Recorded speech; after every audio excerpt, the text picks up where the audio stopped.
doesn't get perfect unless you listen. Also, I just provide you some point how to improve. And this time I want to call Ken, who's going to provide two roles, the grammarian as well the counter, which is part of the fillers functions during the whole meeting. I'm going to take a example from Kayla and be very strict today. I know I appreciate hearing feedback. Andy, I did hear 3 small ahs. Kyle, I did hear 7 ahs. Sherry, I did hear quite a few uhs and quite a few ums, but I also liked at the end where you had gratitude, and that was the theme of your ending. Gratitude is, of course, a very good word to use. That's part of my grammarian role, to point out good uses of English. Amy, when you first came up here, I noticed that you said "so" to start off, and then you had 7 ahs. You repeated "I," for example, you said "I" once. But I also liked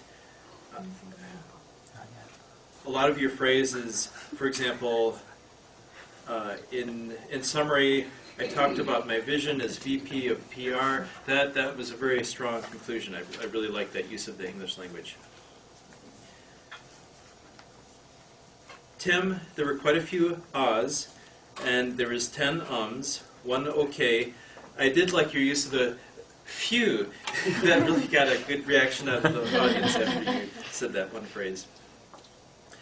Samuel, you did very well on not using filler words, although when you switched to English, you did say first of all, and then there were 5 ums total. And then to round out,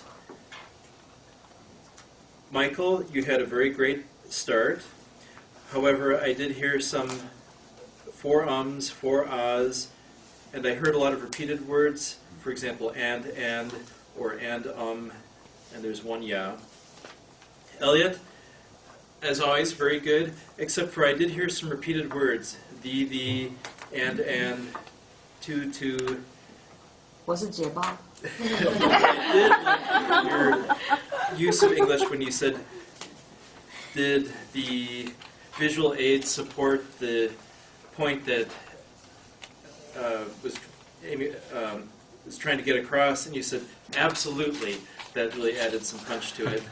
And let's see if I have any more notes here. I think. And then Rebecca.